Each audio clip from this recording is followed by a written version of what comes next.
Warren Buffett, Steve Jobs, Alexander the great, இப்போ ஜுன்ஜுன்வாலான்னு சொல்லி ஷேர் மார்க்கெட்ல 13,000 கோடிக்கு சொந்தக்கார். அவர் சாகும்போது சொல்றாரு, my worst investment is my health. I would recommend you all to invest most in health அப்படின்னு சொல்லிட்டு செத்து விட்டார். 13,000 கோடிக்கு அதிபதி. ஸ்டீவ் ஜாப், வர்த்தக உலகத்திலே பல கோடிகளை குவித்து விட்டேன், நான் ஒரு உலக பணக்காரன், ஆனால் மருத்துவமனையிலே இன்றுதான் நான் உணர்கிறேன் என்னிடம் இருக்கின்ற பணம், என்னுடைய புகழ் அத்துணையும் என்னுடைய மோசமான உடல்நிலைக்கு முன்னால் செல்லா காசாகிவிட்டது. அந்த மருத்துவ உபகரணங்களின் சத்தம் மட்டுமே எனக்கு கேட்கிறது. என்னுடைய உடல் வலியை என்னால் தாங்க முடியவில்லை. எத்தனை கோடி கேட்டாலும் அதை நான் கொடுப்பதற்கு தயார். இந்த வலியை யாராவது எடுத்துக்கொள்ள வேண்டும் என்றால் நான் தவறு செய்து விட்டேன். பணத்தை விட மிக முக்கியமானது உடல் நலம்தான் என்பதை தயவு செய்து எல்லோரும் தெரிந்து கொள்ளுங்கள் என்று சொல்லிவிட்டு செத்து போனவன் உலக பணக்காரர்களிலே ஒருவன். இதெல்லாம் எதுக்கு சொல்றேன்னா, இப்ப உடல் நலம், வாழ்வினுடைய முதன்மையான செல்வமும்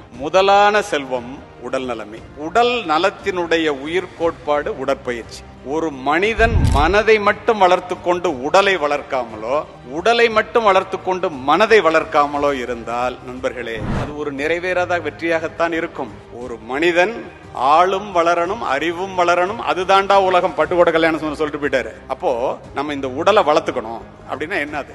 ஒரு வாரத்துக்கு 168 மணி நேரம். 1 மணி நேரத்தை ஒரு வாரத்திற்கு உங்கள் உடல் நலத்திற்காக நீங்கள் செலவு செய்தால், இல்ல நான் ரொம்ப பிஸியா இருக்கேன், எனக்கு அதுக்கெல்லாம் நேரம் இல்ல அப்படின்னா, பொள்ளாச்சியில இருந்து நான் சென்னைக்கு போறேன், ரொம்ப பிஸி, ரொம்ப அவசரம், பெட்ரோல் போடுறதுக்கு நேரம் இல்ல அப்படின்னா, உங்களுடைய பயணம் எப்படி பாதியிலேயே தடைப்பட்டு போய்விடுமோ நண்பர்களே. உடல் நலத்திற்காக நீங்கள் நேரத்தை ஒதுக்கவில்லை என்றால் நம்முடைய பயணம் பாதியிலேயே தடைப்பட்டு போய்விடும். இதில் எந்த விதமான மாற்று கருத்தும் இல்லை.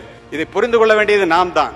ஒபிசிட்டி பத்தி பேசுறதுக்கு டாக்டர் கான்ஃபரன்ஸ் ஒன்று ஒரு வாரத்துக்கு முன்னாடி திருச்சியில் உள்ள எல்லா டாக்டர்ஸும் அதை வந்து ஆல் இண்டியா லெவலில் ஏற்பாடு பண்ணியிருந்தாங்க. அதில் நான் பேசினேன். நான் சொன்னேன், the shortest route to the graveyard is exercise அப்படின்னு சொன்னேன். ஒரு டாக்டர் எந்திரிச்சு கேட்டாங்க, அது எப்படி சார் எக்ஸசைஸ் பண்ணா ரொம்ப நாளைக்கு உயிரோட இருப்பாங்க, அது லாங்கஸ்ட் ரூட் இல்ல அப்படின்னு கேட்டாங்க. நான் சொன்னேன், அப்படி இல்லைங்க, ஏன் ஷார்டஸ்ட் ரூட் கிரேவியார்டுனா, எக்ஸசைஸ் பண்ணி உடம்ப நல்லா வச்சிருக்கிறவன் உட்கார்ந்தாரு செத்து போயிட்டாருன்னு செத்து போயிடுவான், ஆஸ்பத்திரிக்கு உங்ககிட்ட எல்லாம் வரமாட்டான். ஆனா எக்ஸசைஸே பண்ணாம இருக்கிறவன் வீட்டுல இருந்து ஹாஸ்பிட்டல் போய் ஹாஸ்பிட்டல்ல இருந்து கிரேவியார்டு போனோம். அதனாலதான் அது லாங்கஸ்ட் ரூட், இது ஷார்டஸ்ட் ரூட்னா எல்லா டாக்டரும் ஒத்துக்கிட்டாங்க. இப்ப இந்த உடல் நலம்ங்கிறது எவ்வளவு அவசியங்கிறதுக்கு இதை தவிர உங்களுக்கு நான் இன்னும் சொல்லி புரிய வைக்க வேண்டிய அவசியமே இல்லை. மாபெரும் மனிதர்கள்லாம் உடல் நலத்துல தோற்று போறதை நான் பாக்குறேன். எல்லாரும் வசதி வாய்ப்பா இருக்கீங்க, எனக்கு நல்லாவே தெரியும். தயவு செய்து உடல் நலத்தை பார்த்துக் கொள்ளுங்கள். அதுதான் நம் பிள்ளைகளுக்கு கொடுக்கிற சொத்துக்களை விட மிகப்பெரிய சொத்து நம்முடைய உடல் நலம்.